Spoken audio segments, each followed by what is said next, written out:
ازيكم عاملين ايه؟ انا كيرو دفعه ثانويه عامه 2023 وحاليا داخل سنه تانية طب بشري. قلت المقدمه كامله المره دي لان ده اخر فيديو لينا واحنا سوا في ثانويه عامه. انا لسه هنزل فيديوهات سواء بقى نصايح للكليه او للمذاكره عامه او حاجات بقى ايه تحفيزيه، لان انا فعلا بحب التشجيع جدا جدا وعارف ان هو قد ايه بيأثر. وممكن برضو ان انا انزل نصايح للدفعه الجديده الصغننين ثانويه عامه 2025. مش عارف يعني لسه هعمل ايه، ولكن بجد محتاج ان انتوا تبقوا معايا في الخطوات اللي جايه. انتوا عارفين كده كده انا بنزل فيديو ايه كل فتره يعني، فمش هوجع دماغكم. طيب نتكلم بقى بجد شويه. على قد ما انا عارف ان امتحان الاحياء ده اخر امتحان وخلاص هانت، لكن على قد ما انا فاكر كويس قوي ليالي الامتحانات بتاعه الاحياء، وامتحان الاحياء عامه بيبقى امتحان حياه او موت.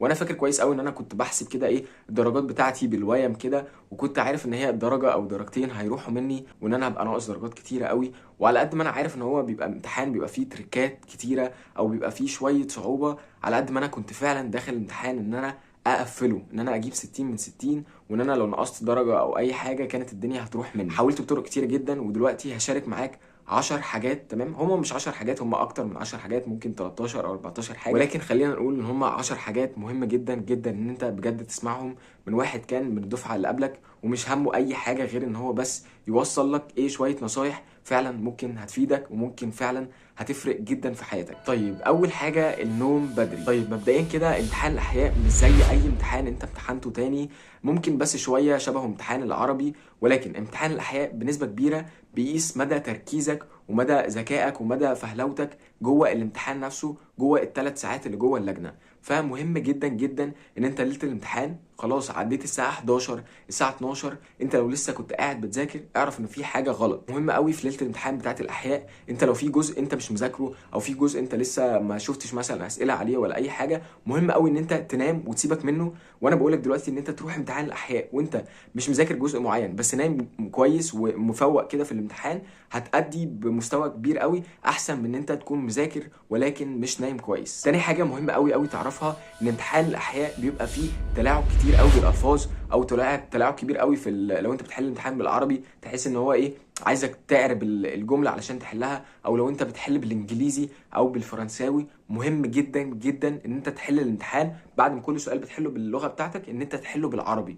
مهم قوي الامتحان بالعربي، لان للاسف الامتحان بيبقى فيه ساعات اخطاء كتيره قوي قوي في الترجمه. تمام، لان هو الامتحان اصلا بيبقى نازل النسخه بالعربي. تمام، فهم بياخدوه بقى مش عارف جوجل ترانزليت ولا بيعملوا ايه، فساعات حتى الجمله ما تبقاش كامله او تحس ان هو انت مش فاهم هم طالب ايه اصلا في الامتحان. تمام، فمهم قوي ان انت تحل الامتحان بالعربي، ولا مش من اول مره هتحل السؤال، لا اقراه كذا مره بالهداوه واقرا كل الاختيارات ومعاك وقت. وعلى فكره امتحان الاحياء مش زي امتحان تاني مشكله خالص ما بتبقاش في الوقت، لا بتخلص الامتحان بدري وبيبقى معاك وقت. وانا فاكر كويس قوي انا كنت قلت ان هو لو مثلا ادوني 5 ساعات زياده في الامتحان ده كنت هجيب نفس الدرجه، فما تقلقش قوي، مشكله الوقت دي مش مشكله كبيره قوي، ولكن برضو خليك سريع. يعني مش بقولك كده عشان تنام، ولكن مش بيبقى فيه مشكله كبيره قوي في الوقت، لا المشكله في الاسئله نفسها. تالت حاجه ان طبيعي جدا جدا هيجيلك اسئله انت مش هتعرف تحلها، او هيجيلك اسئله افكارها جديده، او هيجيلك اسئله اول مره تشوفها في حياتك، عادي جدا جدا. ومن الاخر كده السؤال اللي انت طول معاك وانت فضلت قاعد جنبه وما سبتوش ورحت للسؤال اللي بعده، انت كده ممكن ما تلحقش تخلص الامتحان. تمام، مهما كان اي سؤال يقابلك وانت حاسس ان انت خلاص مش فاهمه وخلاص بتضيع فيه وقت، خلاص سيبه. انا بقول لك سيبه وارجع له في الاخر. مهما كانوا 20 30 سؤال انت حاسس ان انت شاكك فيهم، لا خلاص فكك سيبهم وارجع لهم في الاخر علشان تخلص الامتحان كله. وبامانه انت لما بتخلص الامتحان بتلاقي كده ايه مخك اتفتح، وبتلاقي ان انت خلاص التوتر بتاع الامتحان خلص، انت خلاص خلصت امتحانات ثانويه عامه كلها، خلاص بقى ايه ذهنك صافي شويه ان انت تحل الامتحانات. ومهما كانت اسئله كتير قوي انت سايبها، وزي ما عودتك ان انت ايه دايما بتكتب ارقام الاسئله اللي انت ايه مش عارفها، او ارقام الاسئله اللي انت سايبها في ورقه كده اللي هي الورقه الفاضيه علشان تكون سريع شويه وانت بتراجع ان انت تعرف ايه هي الاسئله بالظبط اللي انت واقع فيها. رابع حاجه ودي مشكله كبيره قوي وفي ناس كتيره جدا جدا بتقع فيها، بجد بامانه انا مش قصدي اي حاجه بس انا هاممني جدا مصلحتك، تمام، اكتر من المدرس بتاعك اكتر من اي حاجه. اهم حاجه الشرح. مش مهم خالص ان انت تحل ال 2000 سؤال، مش مهم خالص ان انت المذكره اللي المستر جايبها لك كده كلها اسئله من المريخ ان انت تقعد تحل فيها، وان انت تضيع وقت في ان انت تقعد تحل اسئله كتيره جدا. تمام، انت خلاص خلصت الشرح ومتاكد 100% ان انت فاهم كل جزئيه في المنهج وفاهم كويس قوي الشرح، ساعتها بقى ان انت تقعد تشوف اسئله وهكذا. مش بقولك ان انت ما تحلش، لا، حل اسئله على قد ما تقدر. الاحياء تمام محتاج كويس قوي ان انت تبقى فاهم اجزاء كتير قوي، والحل جزء اصلا من الشرح. تمام، ولكن مهم جدا ان انت تكون ملم كده بكل الشرح نفسه. خامس حاجه اهم مصدر للحل هو امتحانات السنين اللي قبلك، وبالذات بقى الامتحان بتاعنا بتاع 2023 دور اول ودور تاني، وبالذات يعني ان هو نزل لهم نموذج اجابه من مصدر موثوق من الوزاره نفسها. فمهم جدا ان انت تحلهم وان انت تشوف اصلا النماذج الاجابه دي وتفهم كل سؤال بيتحل ازاي. وشكرا جدا جدا لصاحبي دكتور مايكل سامي اللي معايا في الكليه، اللي شاطر جدا جدا، وعلى فكره اشطر مني بمراحل، يعني ان هو وفر لي اسئله مصادر كتيره جدا سواء للاسئله وسواء للشرح. تمام، مهم جدا ان انتوا تشيكوا عليها لان هو فعلا شاطر وبيعرف يذاكر من فين بالظبط ويعرف اهم المصادر. تمام، فبعد ما تخلص الفيديو ده او بعد مثلا ما تخلص مذاكرتك وشرح بتاعك وكل حاجه، اتاكد ان انت تشيك على المصادر اللي انا هسيبها لك تحت في الديسكربشن، وهسيبها لك برده في التعليق المسبق. وبرده لو انتوا لغات هسيب لكم المذكره بتاعتي بتاعه البيولوجي تحت في الديسكربشن، ادخلوا حملوها ببلاش يعني عادي جدا، كاتب فيها كل الشرح بتاعي من اول السنه. شيكوا عليها لو انتوا وقع منكم اي حاجه في الشرح، كاتبها بالتفصيل وشرحها بطريقه كويسه جدا. سادس حاجه والحاجه الوحيده اللي انا ممكن اقول لك فيها ان انت ممكن توقف الفيديو دلوقتي ان انت تروح تعملها لو انت واقع فيها، وهي الفهم. اوعى تفوت اي جزء في المنهج وانت مش فاهمه، اوعى ان انت تقرطس حته كده في المنهج وانت مش فاهمها كويس قوي او مبصمجها بس او انت حافظها بس. لا، الامتحان محتاج كويس قوي ان انت تبقى فاهم كل جزء في المنهج. تمام، لو انت مش فاهم جزء معين في المنهج هتلاقيه في الامتحان اخدك كده بيلطش لك. تمام، انت مش فاهم الحته دي، طب خد دي، طب مش فاهم الحته دي، طب خد دي. تمام، فانت مهم قوي ان انت تبقى فاهم كل جزء في المنهج، حتى لو انت عادي كلنا ليفلات وكلنا مستويات غير التانيين في الفهم. تمام، فابذل مجهود بس، وان انت مش فاهم جزء معين شوف له شرح على النت، شوف له اضحك على نفسك ان انت فاهمه، بس ما تضحكش على نفسك قوي، لا يعني قضي فيه وقت ان انت تحاول تستوعبه وقول خلاص انا كده ده اقصى فهم انا ممكن افهمه، علشان لو جه في الامتحان ان انت تقدر ان انت تبقى واثق من نفسك ان انت خلاص فاهمه، وان انت خلاص بذلت فيه مجهود في الفهم مش في الحفظ، بذلت مجهود في الفهم وان انت تأدي فيه تاخد وتدي كده مع الامتحان. تمام، في اي سؤال فهم. سابع حاجه وسع دماغك واوعى ان انت تقفش في الامتحان. بص انا هكون صريح معاك وهكون امين معاك، انا طول السنه كنت في اي نصيحه كنت بقولها بكل امانه، فانا مش هخبي عليك يعني. تمام، خليك كده مرن في الامتحان، لان ممكن يجي لك اي سؤال، مش عايز اقول من بره المنهج يعني، بس اي سؤال ممكن يجي لك سؤال عادي الاربع اجابات كلهم صح وهو بيختارك بيقول لك تختار الاصح، او ممكن يبقى سؤال مستفز انت شايف ان الاربع الاختيارات كلهم غلط بس انت تختار اكتر واحده صح في الغلط. ليه بتعملوا كده يا مستفزين؟ مش عارف. واوعى تعمل بقى شبه العيال اللي لقت الامتحان صعب تروح نايمه كده، او تعملي انت بقى شبه البنات بقى اللي لقت الامتحان صعب تروح معيطه وسايبه الامتحان. اوعى تعمل حاجه شبه كده خالص. تمام، لا، انت جوه تحدي دلوقتي، مش انت دخلت علم علوم، مش انت دخلت ان انت عايز بقى دي بقى الماده التخصص. تمام، اللي هتحدد حاجات كتيره قوي. وان كان انا بتوقع برضو ان امتحان الاحياء السنه دي هيبقى امتحان سهل او امتحان متوسط، لان هم بقى لهم سنتين بيصعبوا الدنيا شويه، فهيشوفوا بقى انتوا السنه دي اصلا يا عيني عليكم يعني بقى لكم كذا امتحان صعب شويه او امتحان طويل، فعمرها ما بيبقوا بيصعبوا كل الامتحانات على الدفعه. تمام، فما تقلقوش. وحتى لو الامتحان جه صعب فهو بيبقى صعب على الكل، وباذن الله انا بتوقع ان هو يبقى امتحان متوسط او امتحان سهل، هو بيبقى بس فيه كام سؤال صعبين ولكن انت محتاج ان انت تجيبهم صح. تامن حاجه خليك هادي وخليك منطقي.